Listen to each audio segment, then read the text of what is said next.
doing? Yo. Welcome back to Leather Helmet Fandom Podcast. Today you're joined with me, myself, Caleb, and Josh Consman. And we're going to be jumping into Week 13. Am I correct? Sounds correct. Yeah, that's Week correct. 13 of the NFL. It is obviously getting to the end of people's fantasy, getting into playoffs. So looking forward to that. I came off a positive week, but not super positive. Josh coming off a negative week into Week 12, so he will be spinning that. You want to go over the numbers of what we did, what you did? Yeah. I think this is my worst week, I want to say.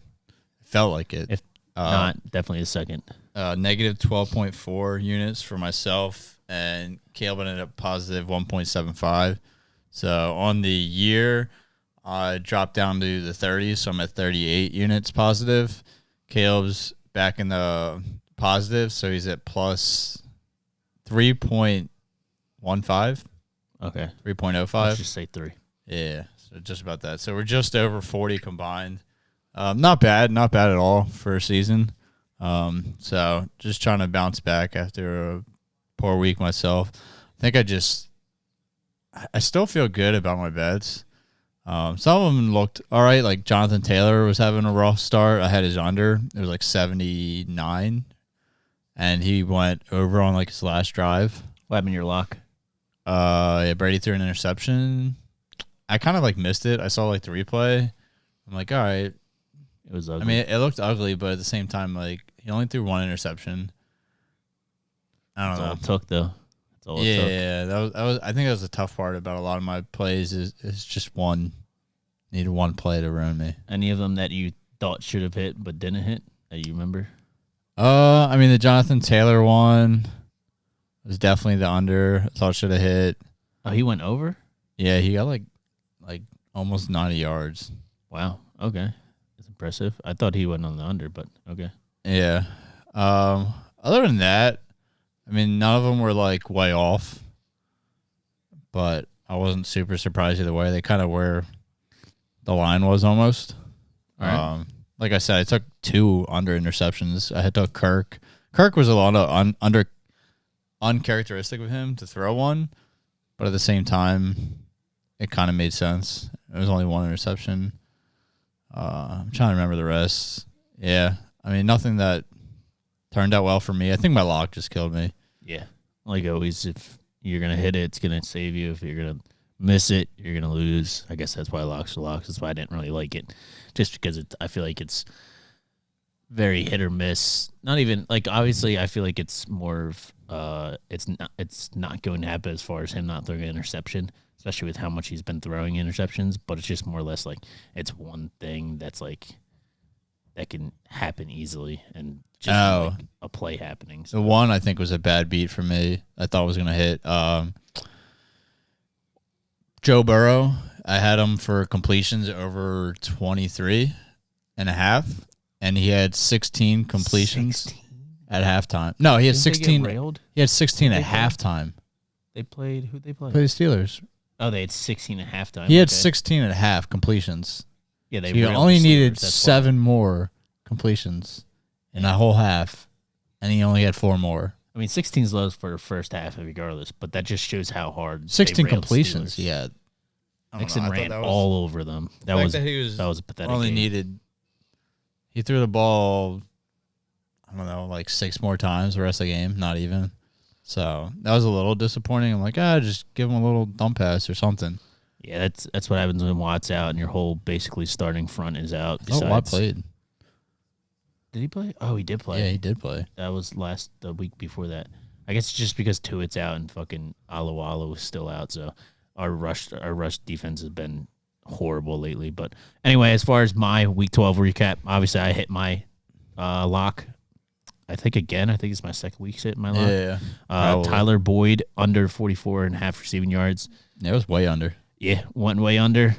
Just like I predicted, I just felt like he wasn't going to be needed, and he wasn't needed. Obviously, with Bengals just shitting all over Steelers, and Hayden was also out, so obviously that allowed the other Higgins to go off. Higgins went off, and what's his name didn't have a really big game, but they just didn't need him. It's as simple as that. So that hit. Tannehill hit. That was great. One of my 2-unit parlays, Gronk completely went over at 100 yards receiving. Yeah, definitely. I took him at 43. Should have played that single, the 100-yard one I put on. That would have been wild. It was just crazy because the odds were like plus 880, and I remember talking about him like, that's hot for Gronk. Definitely high. And then I got Galladay on the hook. I had him on under 55.5, and he got 50, so that was a savior grace for me. And then Elijah Moore going over 53. I think I missed or some shit like that. He had like 47, but so it was close. It could have happened. Just catch a lot. Didn't happen. Targets. And then my other ones were kind of just hits that hit and hits that didn't hit. So I went, what did I go for the week? 6 for 9 out of all my bets, even though I had multiple units on some of them. Mine was trash. I don't remember, but it was like 3 and 9 or something crazy. And one of the bets being my parlay too, which obviously we are starting this week with not counting our parlay as far as our units go. So either you ride with us, or you don't ride with us. We suggest you just bringing up your own parlay, and then if it hits, it hits. But it's just something fun we like to do, try to make extra money. And if it hits, it doesn't hit. So let's move on to the Week 13 list of our bets. And you want to do the spin the wheel for it, don't you? Oh, shit, we do got to spin the wheel. Yeah, I got to spin the wheel, unfortunately. All right, let me pull this guy up. I forgot to turn him on. There we go. You're good, I think. All right, spin this boy.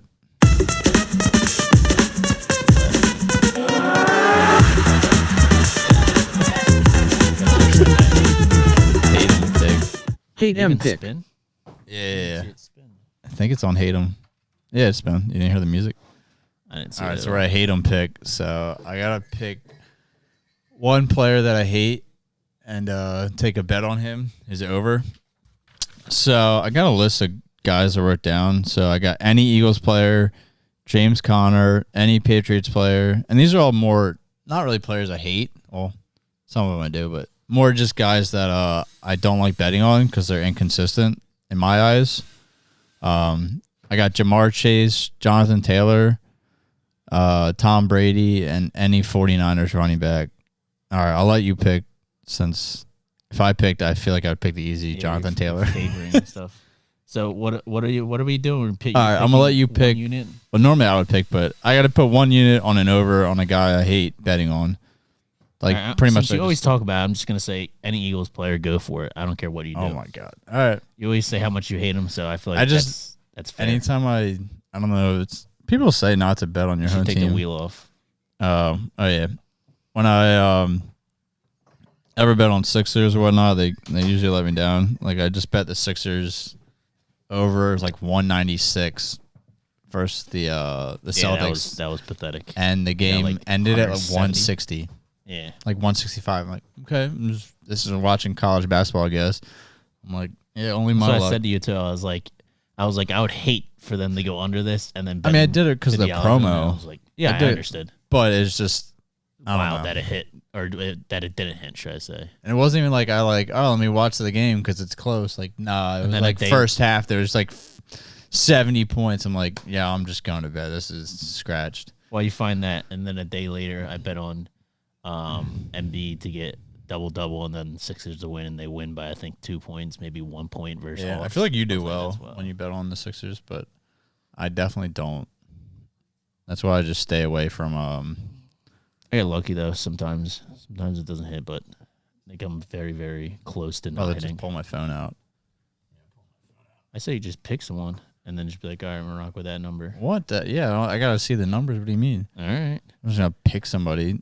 All right. While you look into that, I'm gonna jump onto just a rough recap of Thursday. I posted on social media, so I'm gonna add it to this podcast, and it is what it is. If I was going negative, then I would take the L.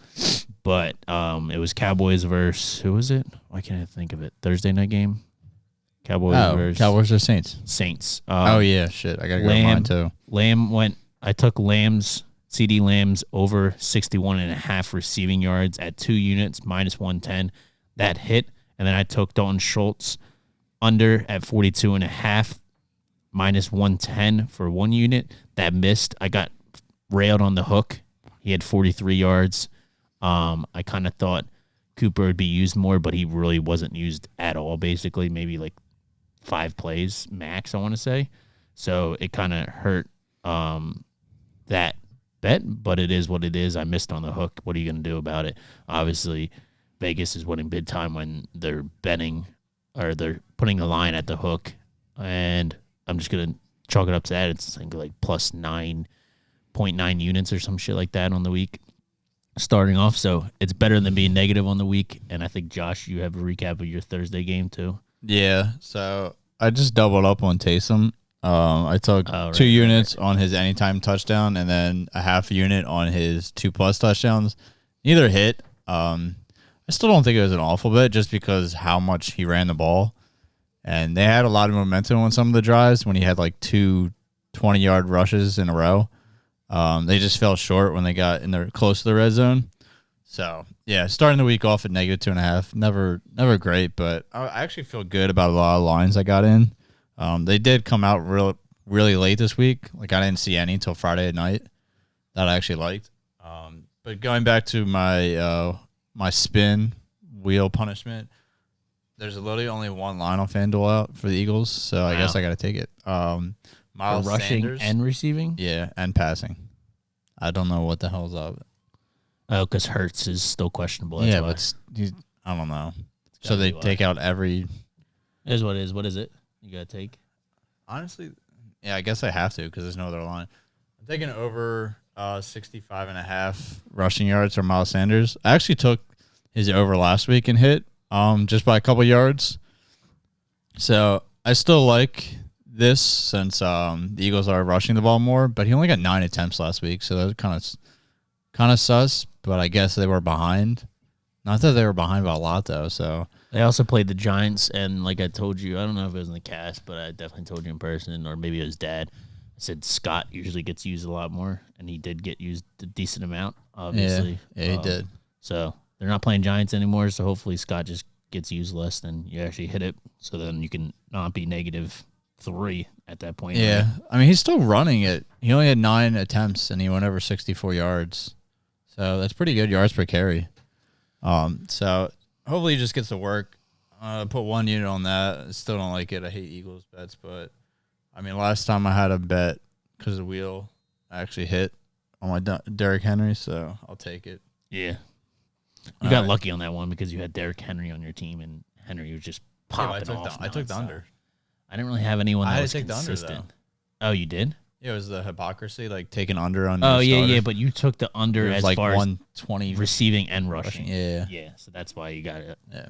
All right, that makes sense. All right, well, let's jump into Week 13.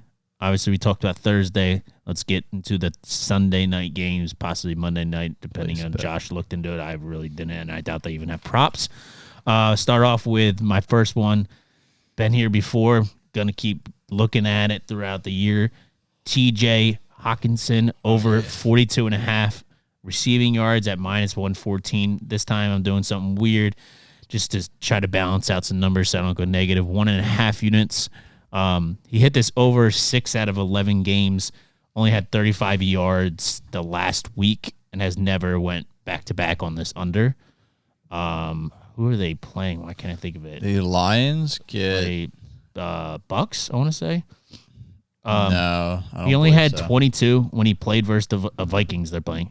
Yeah. He only had 22 when he played against the Vikings the last game, but they had Everson Griffin, they had Barr, and they had Kendricks, and now Kendricks and Barr are questionable, which, if you know anything, most tight ends play around the slot, short yardage, not deep, even though he can go down the field like that. So having their 2 starting linebackers questionable is very good for them. Obviously, they have more than 2, but 2 of their better ones, should I say, as questionable. That's good going into it. Patrick Peterson and Patrick Peterson is out, which is one of their starting corners, and then their other 2 on the other side are questionable. So if the corners are hurt, that means the safeties have to watch over the corners downplay more, which means that they're not going to be looking as the tight ends for the slots or whatever. And then you have their linebackers questionable, so hopefully one of them doesn't play. Hopefully they just play limited or they just are playing hurt. And then Hawkinson can go off. Either way, Hawkinson hit this regardless if people are hurt or healthy. So since all this hurt stuff is going towards the Vikings, I actually really like the bet. That's why I'm taking at the plus half, so I can just take someone else's 1 unit down to a half. And Vikings are 22nd in points, passing yards per game. I don't know why I said points. In passing yards per game, and Swift is out, which obviously Swift gets a lot of targets, again, either in screen passes or in the inside, usually never out wide, which takes away more targets from Hawkinson. But since he's out, we all know Jamal Williams can do that as well, but it's one less person that they're going to want to not do that with because he's going to have to run the ball, and he can't just always be receiving the ball. Swift averages 6.7 targets, while Jamal only averages like 5 when he's the starter, but he's rarely ever the starter, just because he was in Green Bay and now he's with the Lions. So if Swift's taking 6.7 targets averaging per game, you know, take Swift's out, right? Yeah, that's what I said. If he's getting 6.7 targets per game and he's out, anything is going to help him. That would be one of them. And then also the defense just looking very, very injured and working towards his. Also, I can just see Vikings going up fast, and I can also see the Vikings having the lead most of the time versus the unwinning Lions, whatever you want to call it, winningless Lions. So I'm going to take that. And then, Josh, you can jump on your first one since that was a lot to go over. Yeah. How do you feel about Josh Reynolds? Because his first game, he caught a bomb last week. Do you feel like he has a chance at hitting? I don't know much about him, and he hasn't played enough in this league with enough shares. Yeah, he hasn't played enough time in snaps and targets. Like he just hasn't got enough workload in this league. He's obviously been in this league before. I believe he was with the Rams. I forget exactly who it was. But it's just he's too not big of a name for me to look at, so I'm gonna stay away from him, especially being on the Lions, dude. The Lions honestly could just get railed, so it is what it is, depending on if their linebackers are in. But obviously, like I was talking about, the corners being out, possibly questionable on the other side, then it could happen. But I'll just steer away from him. Don't want to touch him. All right, yeah, I'll start with my first one. I got it's actually the same game. Jamal Williams. I got over 20.5 receiving yards. So like we said, Swift's out. So that's a big case for it. Yep. But just last week when Swift went out, he actually played not most of the game, but some of the game.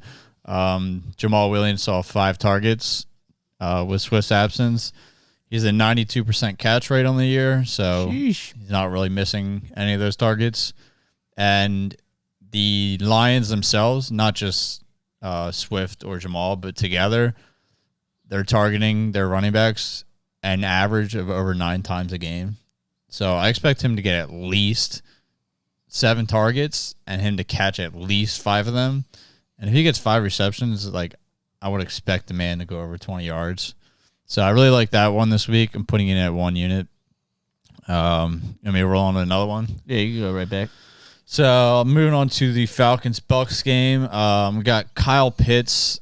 This one, I couldn't really justify it too much with stats, but I just have a good feeling that Kyle Pitts is going to go off this game.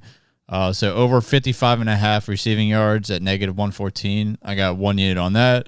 He's only hit it 5 out of 11 games this year, but I expect the Falcons to be behind this game. Bucks secondary isn't the best. I mean, they're definitely progressing a little bit every year, but they're still young and they're still beatable. So I think the Falcons are going to rely in the passing game on their biggest and best target. Maybe not even best, because honestly, Russell Gage might be a little bit better. As far as reliability, I think his hands might be a little better. I still think Pitt's got it, but but he's averaging just under 7 targets a game, Pitts. So I mean, the target share's there. So hopefully he brings him in and gets the just over 55. I don't think he's going to go crazy. I'd say most he'll get is 70. So my biggest worry on this is obviously Matt Ryan has been looking like complete trash lately. But I he's I better also than some other ones. I also bet on a Falcons player as well. So it is what it is. I have Patterson over 39 and a half receiving yards at minus 114 for 1.5 units again. So obviously pick or choose who you want to. I have Hawkinson over, and then he has Jamal Williams. One of them's got to hit most likely. And then Or he both. has or both, yeah. Or double up. And then he has Pitts and I have Patterson, which is in the same game, and one of them's got to hit again. So you pick, you choose, or double up with us, and then we can all win together. You know what I like about what's it called? I found out like a couple weeks ago. Parks Sportsbook, our local casino in Philly, they let you do parlay, same game parlays. So like we could do two props, like our two props, and then the other two props, and parlay them all together. Like most sportsbooks don't let you do multiple same game parlays together, but it's pretty cool. I thought. I think FanDuel does, right? No, if I do two lines bets, okay, I got you. And then try to make another one. I understand what you're talking about. All right, it won't let me do it. Yeah, they definitely don't. So that is weird. I never knew that. That is cool. Neat though. Anyway, to jump onto my Patterson bet, he went over this 5 out of 10 games. They're looking at 50, and then one of them being versus the Bucks, he went on the over. So they already played the Bucks this year? Yes, they're divisional. I just didn't know they already played. Yeah. So he already hit this over versus the Bucks. 2 games that he missed were because Ridley was playing. Ridley is out.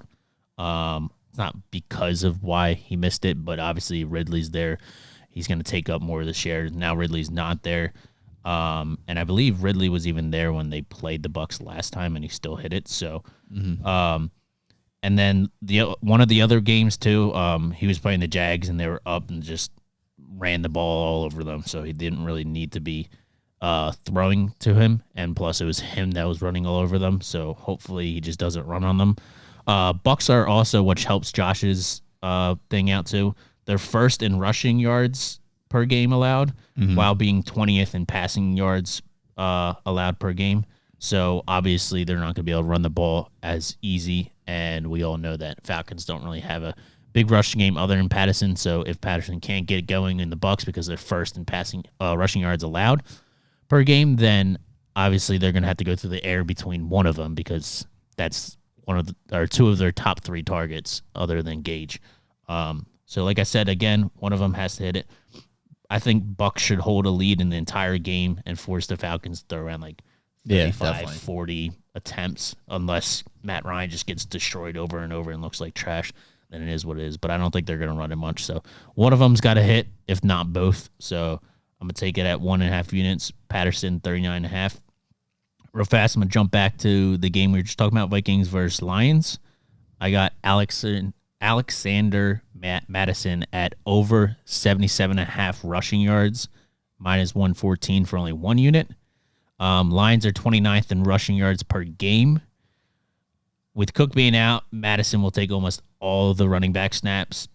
The only time they ever share is when Madison's on the field and Cook's there, if Cook needs like a breather or something. But when Madison's there and Cook's not there, he almost always takes the snaps. What'd you get at 77.5? 77.5. What's that now?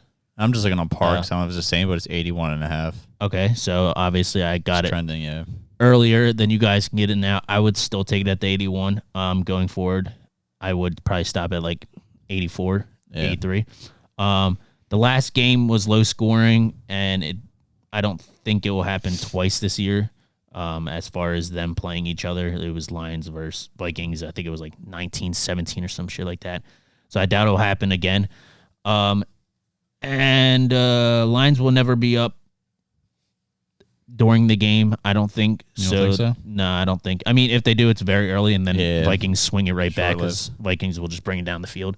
So since that will happen, I think they won't really be running the ball a lot. They'll have to be, or they will be running the ball a lot, and they won't be passing a lot, even though Vikings love to pass the ball to 2 great wide receivers. I don't think they have a good tight end. It's decent, Conklin or whatever it is his name is. But yeah, that's pretty much all I got. Madison's last 2 games being the starter, he had 112 yards in a game and 113 yards in the game, and one of them was versus the Lions. So the last time they played, Cook was actually out, and Madison played, and he had 113 yards. So it could happen again easily. That's why I said I would still take it at the 81. I would stop around 84 just because it's getting up there high, and he might not even if they're blowing them out like crazy, then he might not even be used, and Ham might come in, but I highly doubt it because he's looked more as a fullback than a running back. And he got 95 yards on his last game last year and 69 on them last year, only getting 70% snap share. So I'm talking about 2020. He only had 27% snap share with them, and he had 69 yards. And then the last game of 2020, he had 95 yards being the starter. So yeah, I think he's definitely growing and running better. Because I know, like, when he was younger and he would fill in for Cook, I was like so disappointed in fantasy. Sometimes you were really high on him, though. I remember. Yeah, I mean, I liked him like from the get go. He looked like a really hard rusher, but he just didn't show up some weeks. When Cook would be out, I'd be like, oh, yeah, he's definitely a shoo-in, and then he'd be like 4 points in fantasy. I'm like, all right, cool. Either way, just know that this game script should go the way of them running the ball more than passing the ball. And if it doesn't, it'll probably be like split half-half, and there's no share going into it. So he's a really good running back with a high-scoring offense, so he most likely can get easily into the 70s, if not the high 80s, high 90s. So, like I said, don't touch anything 84 and above, but I would take the over 84 and below. You want to jump on your next prop bit? Yeah, so this one I don't love. I'm just going strictly off game script. Got Carson Wentz under 32.5 pass attempts, negative 114 odds, got 1 unit on it. And like I said, my logic is just they're not going to pass the ball that much because they're playing the Texans. Makes sense. Yeah, I think they're just going to control the whole game. They're not going to kill them like they've seemed to do every team, but they're going to have a solid lead and just be like, why do we need to do anything but run? So Cooks was questionable. He didn't practice all week except Friday. Or John. No, Cooks on Texans. Brandon Cooks? Yeah, Brandon Cooks. But he was hurt, and then he practiced Friday. Not hurt. He was ill, and then he practiced Friday. I thought he wasn't going to play. If he didn't play, then they would have definitely destroyed the shit out of him. But like you said, they're going to be able to run all over Texans. I believe they played him already, and Pittman had like 30-something yards or some shit like that, which is their number one wide receiver. Yeah. And Jonathan Taylor had like 140 rushing yards. So it's definitely a good bet. And it's not like I feel like they might get a decent amount of pass yards because they might throw a couple of long shots just to get that lead. Like they like to do that with Wentz. He's always done that since he's been on the Eagles even before. But with that said, that doesn't say he's going to do more pass attempts. If anything, he'll do less because he's getting down the field quicker. Yeah, so I think they'll get big chunk plays nonstop, and there'll be no need. Now, you said you don't like it because it's game script, but how many units was that again? No, I only like it because of the game script. Like, I think the game script is the reason this is going to happen. And how many units? Just 1 unit. Okay. All right. Well, my next one I don't really like either. Hence why I left it at 0.5. It's something 0.5 units. It's something that I liked a lot back then, but it's so low now. But I just want to touch it because if it does, then it's gonna be great for me in fantasy this week. And if it does, then I could just show why he should not be getting like 50, 40, high 40s yards. But I got Tyler Boyd under 37.5 yards, minus 114. Like I said, for 0.5 units. That's why I made the other ones kind of 1.5. Try to balance this out. Chargers are dead last in rushing yards allowed per game, which means they should be able to run the ball a lot with Mixon. Mixon's been looking great this year. Mixon is the third rushing yards leader. Not leader, but obviously third in rushing yards.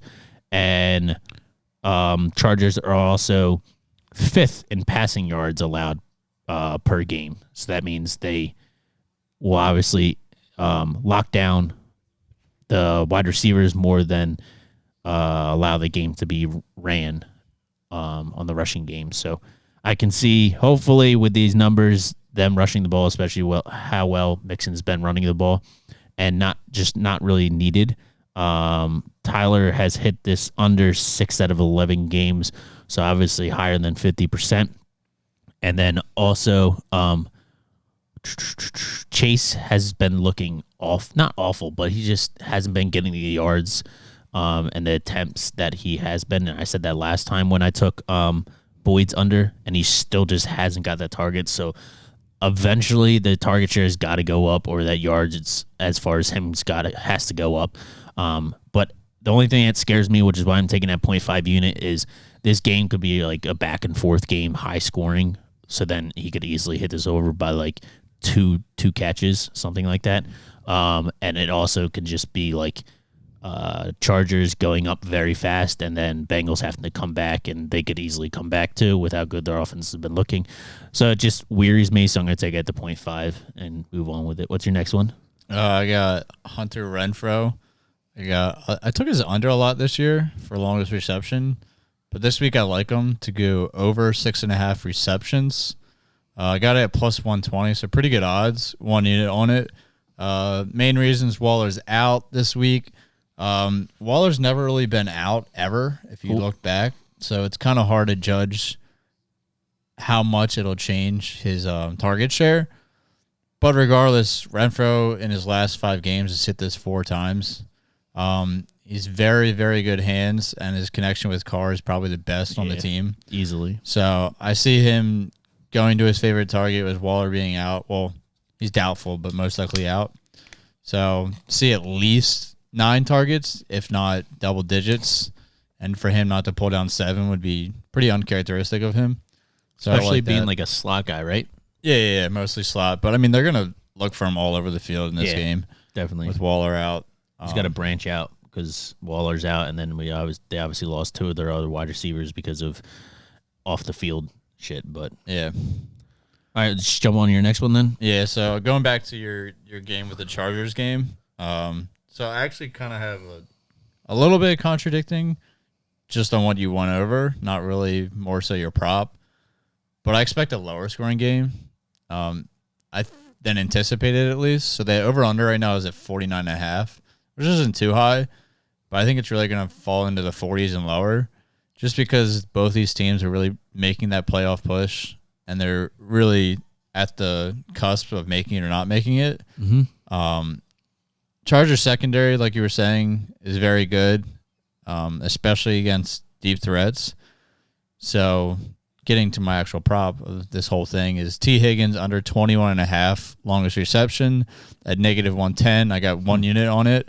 Last week he went off. My man, I think, had 2 for over this receptions. Yeah, he went off. So I think he's going to digress a little bit. He's also a hit or miss guy, so they're still going to give him at least 1 long target, but he's kind of a jump ball guy more than anything. So I think him versus a good safety in the Chargers, I would give it the advantage to the safety. Derwin James or even their other guys are really good. But yeah, so I like this game to be more of a rushing type game, but not like it'll be balanced, but it'll be like a very slow paced game. It's funny you took the under on Higgins. I took the under on Boyd, even though his I did longest reception, very low. Yeah, receiving. Yeah, but it's still like I was just going off of like we're playing each other in fantasy this week. We're both 7-5. We both are starting both wide receivers, and obviously if we're both going on the unders. I have to start Boyd this week, probably. I think you do, yeah. I might have to sit. What's his name? He might not play. Clyde. Oh, that would suck. He just popped up with an illness. I'm like, you got that would suck. Kidding me right now. Like, who am I going to play? Jamar Chase. You said Chargers are good with their deep threats. Jamar Chase is at 25.5. Yeah, I saw that, Would you but like it or no? No, just because I think last game was like an anomaly. I still think Chase is the favorite target, and he's going to get more of those long balls. So if you don't like the under on that, if it was like the Patriots, my I would 100% take it because the Patriots would shut out Chase before they shut out Higgins. Oh, yeah, definitely. But versus the Chargers, they don't really like shadow as much. Yep. So I see, yeah. And they still got a young coach, so. I think Chase is more explosive. He can get yards after catch a lot better than Higgins can. Yeah, definitely. And like you said, Higgins is just a big dude. He goes up and gets it. Yep. So kind of like a Mike Williams. To stay on that game, I got Joe Burrow over, which contradicts both of these things, but Joe Burrow over 251.5 passing yards at minus 114 for one unit. Still see it. Yeah, I think it's low. Chargers maybe fifth in passing yards allowed per game, but I think it will be a closer game like I was talking about before and higher score, and Josh just said 49.5, I believe is what you said. So it's like not super high, but not super low either. So I'm just looking at more as like going back and forth game, maybe higher scoring than lower scoring, especially since they'll be able to run all over them. And as far as Bengals run all over Chargers, and Chargers with their QB and their wide receivers and their running backs, they can just keep moving down the field whenever they really want to. Obviously, they've been up and down for these past 2 years, which has really been weird. But mixing could help out with the screen passes as well as just running it and getting open, which might help him too. So I'm just hoping maybe a few go towards him as far as mixing goes instead of rushing. Then he gets to passing. And he also, which is a very high percentage, Burrow's hit this 7 out of 11 games. So I'm just going with the percentage as far as way above 60%, I think, too. I don't know exactly what that percentage is, but 7-11, give me that all day. Over 251.5 passing yards, minus 114, 1 unit. And you could jump right into yours next one. So I'm going right back to my lock of last week.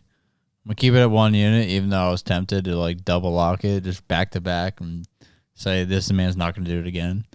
But I got one unit, Tom Brady under 0.5, so no interceptions. Odds are at negative 120. Only once in his whole career has Brady thrown for an interception for 5 straight games. So I'm a bet that he doesn't do it again. And what units? 1 unit. Okay. Falcons only have interceptions in 4 out of 11 games this year. So you would think the odds he's not going to do this. But I just don't want to get too hard on it, even though I'm fairly confident in this one. Like, and who are they playing again? If you want to jump it up yourself, I wouldn't blame you because I was tempted to put it as a lock. Again? The Falcons, and they only have 4 interceptions on the whole year. Wow. Yeah, I doubt that's going to happen then, especially since they'll be able to start. Yeah, but who they play? 49ers. Yeah, see, that's 49ers only had the 4 interceptions. I don't care about how many interceptions. It's a different defense, completely different defense. And 49ers can stay into a game. I feel like Bucs can completely take over this game and have a running script out the ass. So, I like it. Anyway, to jump on, I just realized also I don't have a lock, so I'm gonna have to figure that out towards the end of this. If not, then I'll just post them on social medias. I don't know how I forgot the lock, but next prop bet I got is T.Y. Hilton. I know people don't talk about him much, but under 33.5 receiving yards, minus 114 unders for 1 unit. Yeah, I don't know. It's just when I'm looking at it, look around the numbers, and if I like something, I like something, so I'm going to take it. And I've looked at a lot these past 2 weeks, a lot of bets as far as prop bets go for receivers and running backs. And just with thinking of game scripts, that's how I make my decision. So out of the 5 games he played, because obviously he was hurt this year and he was hurt last year too, he only hit this over once, and it was versus the Texans, which we all know Texans defense is nothing to look at or whatever. They're just complete shit. Pittman only had 35 yards also in that game, and Pittman's their number 1 receiver who has been doing great this year, so I can't see him only having 35 again. Hilton got 5 targets in the 3 of the 5 games that he played and still didn't hit this over. So the one game that he did hit the over, he'd even get 5 targets, yet when he got more targets, he'd even hit this over, which is just mind-blowing to me. And who is Colts playing this year? I think this week they're playing the Texans. Yeah, that's what I thought. So I just feel like it just won't happen again, and it's going to be a little bit different game script. And like you were talking about too, I just feel like it can be more a rushing game, and Wentz not throwing as much. So as long as he just doesn't get one huge gain, then I'm fine. Even if he gets like 3 catches, I still don't think he's going to hit. What's the line at again?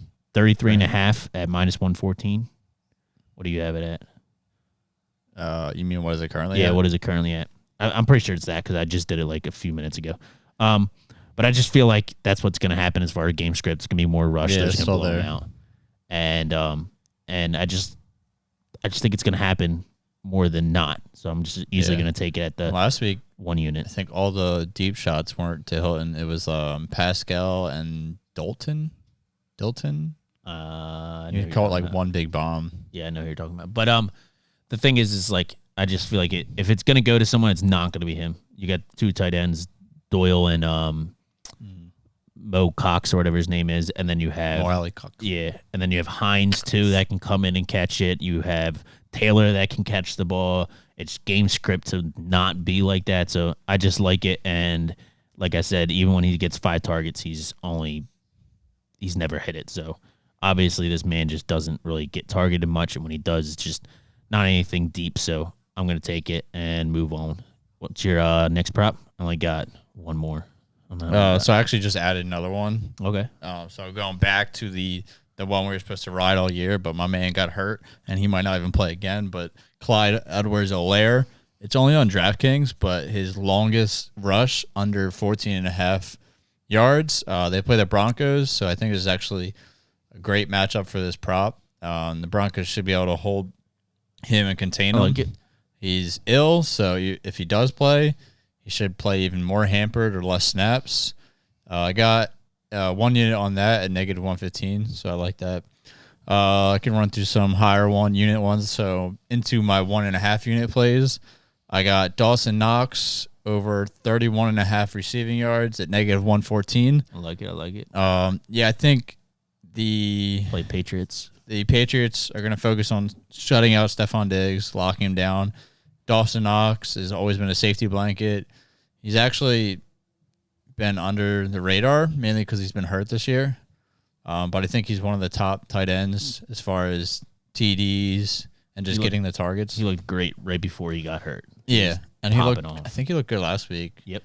Once he got back, he started going right back to what he was at. Yeah, so I think that's low for him in the 30s or low 30s. So you should easily be able to hit that if he gets the receptions. The weird part too is if Bills look at any numbers or anything, once Knox got hurt, Bills didn't look the same offensively, and then Knox came back and they started looking like the old Bills. So maybe Knox is, like you said, is their safety blanket, and they do very well with him. So and I think there's actually not the best chance, but there's a chance the Patriots take the lead, and oh yeah, definitely the Bills are just going to be looking for an option, and if Stephon Diggs is again double coverage, like they're going to look for somewhere to go in the passing game.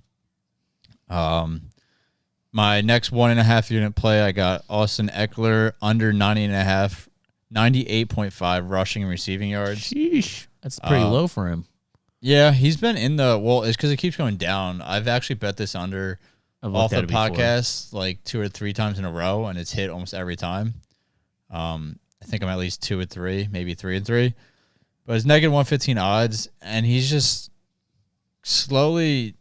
I don't know if his ailment of his injury is holding him back a little bit, or they're just trying to change. Yeah, he was dealing with an injury, but I mean, he's obviously running fine through it. I still think he's explosive. I just think the Chargers seem to be falling off as far as keeping the ball and the momentum moving. And because of that, Eckler isn't getting enough touches. They just aren't on the field enough. So I like this one. I'm not in love with it, but actually, you know what? I'm dropping it. It's dropping to 1 unit because it's the more I think about it, the more I don't like it. But I still think it's safe. He'll get in like the high 80s, low 80s. I like that you drop it because I'm hoping that it goes a higher scoring game than a lower scoring game, even though you think it's going to be a low scoring game. But yeah, I think it'll be lower scoring, but I think it might lead to more rushing. Yeah, I think the Bengals, or it is Bengals, right? Mm-hmm. Yeah, I think the Bengals, what you'll see later in my spread, is I think they're a lot better. Like they're going to not run away with it, but they're going to take a good lead, which doesn't really help either way with my prop. But anyways, my last, before the locks and whatnot, I got 2 units on Javonte Williams over 72.5 rush yards at negative 114 odds. So first game without Melvin Gordon in the lineup. Oh, he's out? Yeah. Okay, I love this then. Never Yeah. mind. I've loved this dude all year. I think the only reason he's not hitting his lines every week is because he's not getting the touches. Yep. As soon as you give this man over 13 touches, he is easily going to hit this line. The only thing you might have to worry about is the Broncos somehow take a drastic lead and he gets like a 80-yard reception. No, we just talked about it. Who do they play again? I forget. The Broncos play the Chiefs. About it. Oh, okay. But talk about it. I think this game should be a high-scoring game. I don't think the Chiefs are just going to bend over, even if they're down by a lot. Yeah, their defense has been looking bad this year. Yeah, so I think the Chiefs are going to like it.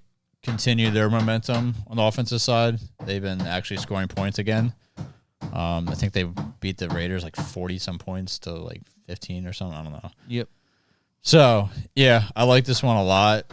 Like I said, the only way I see it not hitting is if like he goes for like 80 reception yards and like 60 rushing. Like that's why I said only rushing. I was like, yeah, you could look at his rushing plus receiving. I don't think it was out when I first wrote this line down or prop in. I'll get over fast. Yeah, we could look at it real quick, see what we got for his rushing plus receiving. But it's got to be like 90. I'm literally in love with this rookie running back. I don't know if it's because his line's a lot better than I gave it credit for. 105 and a half. 105 and a half. That's pretty high. Yeah. I'll stick with the rushing. Yeah. But I still like him this week, like a lot. I really want to see what he can do. Yeah, and it's not a bad matchup. The Chiefs aren't a great rushing defense. And it's divisional, so they could keep it a close game, run the ball a lot. I think it'll be a lot closer than people expect. I mean, Chiefs are getting 9.5 points. It's pretty high. That's high, too. I might look at the Broncos getting that plus 9.5. That's but then again, Chiefs could just blow them out. It just really just comes down to what the Chiefs are again. All right, well, I'm going to jump on anybody my last that you were bet? I think a lot of your bets were unders. Did you have anybody you were in love with? Not overs? in love with, but like, I know you had Hawkinson, but was there anybody else you had over? Patterson and Madison. Those are my two overs. Madison. Madison, I have at 77.5 rushing, and then I have Patterson at 39.5. Yeah. But yeah, it's like split half and half unders as far as unders and overs. I also have Burrows overpassing. But my last one, again, obviously, is an under. Elijah Moore under 55.5 yards. I believe I took his over last week at 53.5. Back and forth. I know, but see, the thing is, I'm taking this at minus 114, 1.5 units. Jets are getting, did I write it down? I don't think Eagles? I did. Eagles, yes. Yeah. This is why I'm going towards it again. He went under 7 out of 10 games, Elijah Moore did. Corey Davis is questionable, so I'm hoping he gets in there even for some limited snaps, because when Corey Davis is on there, he'd even get close to this number. What's that? Yes. He played 10 games? Elijah Moore? Yeah, he played 10 games. That's crazy. And he has to go against Slayer Nelson. 4 or 5. You're right. He has to go against Slayer Nelson, which I doubt he's going to be able to do much versus them. I've took this under for other wide receivers going against these defenders, and it's like been like half. I would say like some hit, some didn't. I think one of them was Keenan Allen. Obviously, Keenan Allen's way better than Elijah Moore, so obviously that's going to happen. But then I took Moore way back in the beginning of the year. Moore went under. So I just love those two corners, and also their safeties have been looking pretty decent too. So I'm going to take Elijah Moore on the under. Whenever Zach Wilson was the starter, which is 5 games, he has never hit this over. So maybe he just doesn't pass them much, but also that's when Corey Davis was in full time. So hopefully, like I said, Corey Davis comes in and snaps somewhat. Also, I'm just praying that Hurts isn't hurt, because if Hurts is in, most likely they're going to have time of possession, because Hurts runs the ball a lot, and when he throws the ball, it just looks completely ugly. So it would give them not more than Jets time possession, but it's going to give the Eagles in general more time possession if Hurts plays rather than if Hurts doesn't play. If Minshew plays and like, oh, I forgot that's their backup. You think if Minshew plays and Devontae Smith has like, I don't know, 120 plus yard game, everyone like starts screaming for. I mean, they're definitely going to say like start. Hurts is like strictly just rushing, and that's all he's for. But I feel like they're just going to rock him out for the rest of this year, regardless if Minshew plays or not. I'm just saying, like, I feel like the fans might jump on that train if he has a great first game in. Yep. So, like I said, the main keys to this thing is he's hit 7 out of 10 games, and he's playing the Eagles. That's like the main things I have to go back to as far as him going on this under. If you're going to hit it 7 out of 10 games and you'll hit it 3, most likely it's not versus defenses like the Eagles as far as corners go. So I'm going to take that and just pray that Corey Davis is also playing. Want to move our over-unders? I don't know if you got any. Yeah, I got one. Okay. Wait, you didn't do spreads, right? I did one spread. I didn't talk about it. Okay, I got what you're saying. Over-unders, I got Broncos and Chiefs over 47. I just really, even though it's a divisional game, I think the Chiefs are going to be able to put up points. I think the Broncos are going to be able to run the ball relatively well and actually get down the field. Whether they finish the drive or not, at least they'll be putting some points up. So I think the Chiefs can easily put up 30 points this game, and they should. Yep. And the Broncos should be able to get at least 2 touchdowns. So it should be close, but I could see this game really going over if the Broncos somehow get a lead early. I could see like a if the Broncos go up 28-30. The Broncos go up 14-0 in like the first 1.5 quarters, like the middle of the second. The Chiefs are definitely coming back, and that means they're both going to be in the 20s. Yeah, I think Chiefs will either be high 20s, low 30s, definitely. Like, no way they're not. And then Broncos would be like high 20 or high teens, low 20s. So it should be close, but I just feel like the over is going to hit here. Yeah, I can see it. My over-under for this week, like always. That's 1 unit. Nothing crazy. Is like always, I've undefeated with it on the podcast, off the podcast. I'm not undefeated. Taking Giants versus Dolphins under 39. I mean, over 39 and a half points. Crazy. At minus 110 for 1 unit. Again, it's just I'm taking whatever the lowest over-under is and taking the over on it and just rocking with it and see how it does. The other closest one was, I forget who it was, but I liked it a lot. I want to say I forget who it was, but there was another one that I liked too, which is the second lowest one. And they had it like 42 and a half. But this one I like a lot because anytime you put it under 40, give me that all day. Last time I took it 39 and a half over, it hit. So we're going to rock with it again. Giants versus Dolphins over 39 and a half, 1 unit. Next lowest is Patriots and Bills, 40 and a half. No, that's not the one I was talking about then. I didn't see that There's one. one other at 43 and a half, Arizona, Chicago. That's the one I liked. So Chicago's defense, which I'll be talking right now, might as well just go right into it. My spread, I got Cardinals to cover 6. This is a parlay / cover or spread. So I got Cardinals at minus 6.5. Right now they're getting 7.5. I don't like it at 7.5 just because that's more than the touchdown. So I'm gonna take it at 6.5. And the game to go under 57.5 versus the Bears. You get for that? Minus 102. That's not taking bad that at 2 units. The Bears really only have Mooney and their 2 running backs as far as their weapons go, and that's it. Everyone else is like out or doubtful.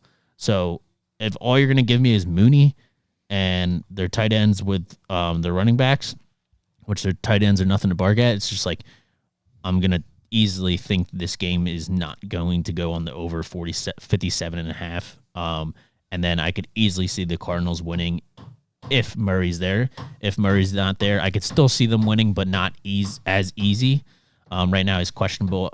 He's been limited for the past 6 practices, past 2 weeks. He's been limited in every single practice. So I'm just praying, hoping that he plays. If he does, easily going to hit the 6.5.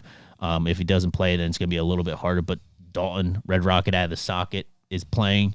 So I just can't see him doing anything. And I can just see the Cardinals locking down the rushing game. And if you lock down the rushing game on the Bears, then they can't do anything. Also, the Bears' defense is very, very injured. I forget exactly who's all out, who's questionable or not. But you can do your little bit of research since I'm taking it at 2 units at minus 102 and check to see who is hurt, and then see why I'm taking at 2 units, because I feel very, very confident on this one, especially if Murray plays. Also, Hopkins is questionable too, so if you give me Hopkins and Murray, easily taking that thing. Might even move that up to my lock, so just watch out if I don't find a lock here in the next couple minutes. But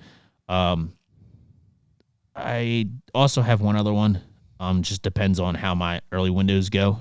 I'll put this one on social media, and I'm going to put it on the podcast. Is another spread. Raiders minus 1.5 versus who do they play? Raiders play. Who it is exactly? Raiders got the Washington football team.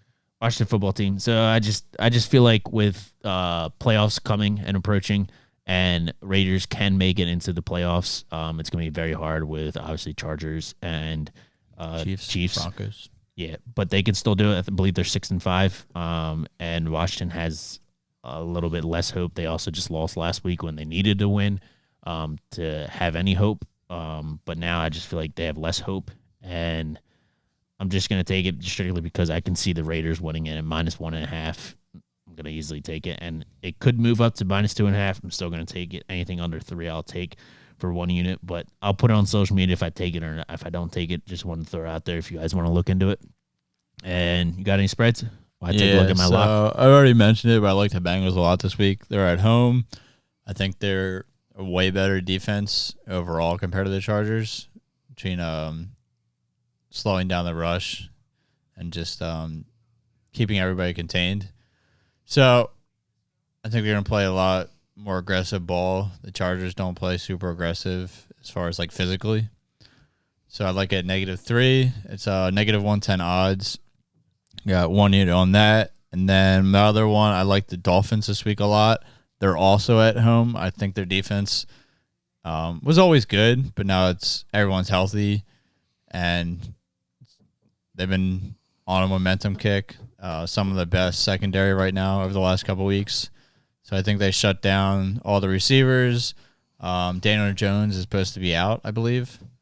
So I don't even know who the backup I didn't know he was out. is. That kind of hurts my over pick, but I don't know who it is either. Yeah, so I don't think it's anybody. It might be like a veteran, but I think it's Colt McCoy. Cole McCoy's on the Cardinals. Cardinals? Okay, then maybe it's not. I don't know who it is. Oh, well. Yeah, but whoever it is, I believe is going to struggle in a away game versus secondary that's not going to give him a lot of separation. So he's going to rely a lot on Saquon Barkley, and I think they can contain Barkley enough to at least, maybe they give up one big play for a touchdown, but they should be able to pull away with the weapons they have between Waller, Gaskin, Gesicki. They all have pretty good hands and yards after catch ability. So, yeah, I think they'll roll away with this one, try to get back on track because they're supposed to be a lot better this year record-wise than is paneling out so far. That's all I got for spreads, both at 1 units on each. You want to roll into parlay or locks? Let's go into parlays. I'm actually, after our parlays, I don't have my lock, and it probably will be that Cardinals thing. I'm going to wait closer to game time, and I'm not going to put it on the podcast if I can't. If Murray's not playing, then and I can't get at 6.5 with all that stuff, I'll probably find something else as far as later in the day in the afternoon windows or Monday. But I'll definitely get a lock out there for you guys. But right now, I just don't want to put anything I don't feel confident in because I just feel like it's not the smart play. But I do have a lot of units down already, so it is what it is. So let's jump right into parlays. I have Arizona Cardinals. This time, I took a different approach. Never really did it. Got 4 spreads, and it's really just about I think this team's going to dominate this team, and they're not getting enough points, and I'm hoping that they dominate them. So I got Arizona Cardinals, hoping, again, Murray plays. If Murray does play, it helps me. Minus 9.5 spread. Minus 9.5? Minus 9.5. Was that alternate? Yes. These are all alternate, besides, I think, one of them. No, they're all alternate. So Arizona Cardinals minus 9.5 at plus 115. Colts minus 10.5 plus 100 versus the Texans. And then I got Ravens minus 5.5. I like this one the best versus Pittsburgh plus 100. And then I got Rams minus 3.5 versus the Jaguars. This one is juiced out the ass. It's at minus 350. This just helped me get over to the parlay of plus 1,005. So that's why I added that one on there. Honestly, Rams been looking like trash, but I can't see them losing at all. So they also kind of scared me. Like, since they've been looking like trash, maybe they just somehow do lose, but I highly doubt it versus the Jaguars. No, not losing. No and way, no. I like Ravens a lot versus Steelers, so give me minus 5.5. That's 2 field goals. You got Justin Tucker. Come on, he could do it all day long. And then you got Colts. That's the sketchy one for me. It's minus 10.5. You completely gave up on your Steelers? Oh, yeah, definitely. They're chalks for this year. But minus 10.5. So you put all that together, plus 1,500, taking that one unit. Like I said earlier in the beginning of the podcast, we're not putting it towards our not counting the unit against us. Right, not counting the unit against us, but we're just doing it to see if we could just hit some crazy parlay that we think may happen or may not happen. So that's mine. What's yours? So I'm sticking with the old faithful, putting a few of my guys together. I got Dawson Knox over the 31.5 receiving yards. I got Jamal Williams over 20.5 receiving yards. Brady not to throw an interception, and Renfro over 6.5 receptions. Put them all together, and you get plus 13-16. Like them all, to be honest. But I think the number one thing is, what was Williams one? Jamal's over 20.5 receiving. Yeah, that's the one that sketched me. I mean, it could definitely happen. It's just that's the one that's weird. I mean, I really just like it because how much they pass their running backs. So I'm like, if he gets 6 or 7 targets, like, how does he not hit? But that's why I think Hawkinson's going to go over as well, because it's like running back or tight end. Like, they do both. That's all they throw to. Well, that obviously because golf is just complete ass. But yeah. All right, well, let's jump on our last thing. Got a lock. Just for you. Yeah, you got a lock. Yeah. So, lock of the week. I love him. My man's been on fire lately, and Mr. Debo, the bigger man, is out. So we're gonna take his younger brother. Still just as explosive as Debo is. I got Brandon Ayuk over 16.5 receiving yards. I think it's lower than what it should be, mainly because, like, I think my other prop I did earlier of Javonte Williams, he went up about 20 yards because Melvin Gordon was out. I think that's about justifiable. Like, that sounds about right. Right. But Ayuk to only go up, like, I think last week he was in the 50s. To only go up 10 yards with Debo out is insanity. Look at why everybody was hype on Ayuk coming into this year in fantasy. Because last year he was a beast. Like, my man was a straight beast. I'll try to pull up some of his numbers real quick. But the main reason he's a beast is because Debo was out the whole year. You're also playing Seahawks, so that helps your thing. If anybody who's in fantasy knows that Ayuk was drafted mostly above Debo, I had them pretty much almost dead even coming into the year, but Debo has shown that he has more veteran presence and he has a little bit better skill set and experience. But let's just go into the last year's. Nice. Where is it at? 70 yards. 2020. So let's look. He had a 70-yard game, a 115-yard game, a 91-yard game, 75-yard game. I mean, he has had down games like 18, 44, 12, 21, but I think they're going to rely on him with Debo out.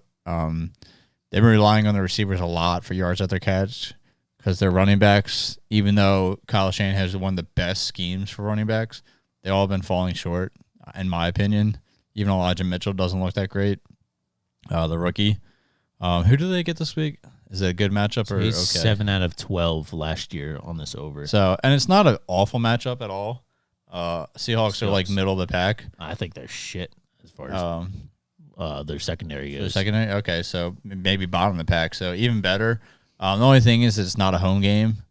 But I think Ayuk, being a younger guy, he's going to want to show up. He's been the last 2 or 3 games. I know he's done well. Let's double check. Seahawks are second last in yards per game. So his last 4 games this year with Debo in, he's hit it. He went 89, 85, and 91. His only game he went under was 26 versus the Rams. So I just really like this at the line they have it at, or I got it at 16.5. Let me double check, see if it moved. I want to say it didn't, which which is kind of crazy. And there's no way, I wouldn't say there's no way, but I don't feel like the 49ers are just going to blow out the Seahawks. So it could be a close Yeah, I think the Seahawks, even though they're trash this year, Yeah. like they got a lot to prove, and They can move the ball if they want to, and actually Wilson throws good throws, but last week he looked so yeah, still 60.5, negative 114. You could even mess around with his alternate lines. So let's say he has his first 100-yard game, second 100-yard game of his career. You get plus 430. Not the best odds. I don't think it's second. I think it's third. Yeah. I mean, not that many 100-yard games yet in his career. But I would still stick to just the lower, since 60.5 is way lower than it should be, 5 units. Right. Yeah. That's why I was tempted to put him in the parlay. I'm like, no, let me mix it up a little bit. Yeah, definitely. Don't want to hit the lock with it. All right, well, that's it for this week. Like I said, I'll put my lock on later. If I know Murray's playing, I might have to move the numbers around a little bit to get it where the odds I want it to. But that probably will be my lock. If not, then I'll find something for you guys that I'm confident, just not confident on anything that at that high of units. So I'm not going to do any lock right now. Plus, I kind of also did a lock on Monday, and that didn't hit. So I did like 2 locks last week. I did 2 plus 5 units. So I'm just going to give you something. I'm definitely going to give a lock out there. It's just not going to be on the podcast right now. So look through all of our social medias, Facebook, Instagram, Twitter, all of that. And yeah, we just hope you keep following us each and every week. And we hope you guys have a great week with betting or just watching football and having friends over and just having a good time. Like I said, it's getting closer to the playoffs for fantasy. So I hope you guys are doing good in your fantasy and that you guys have a good close off to the end of the year. And that's pretty much all I got. You got anything else? No, that's all for this week. All right. Later. All right, Peace.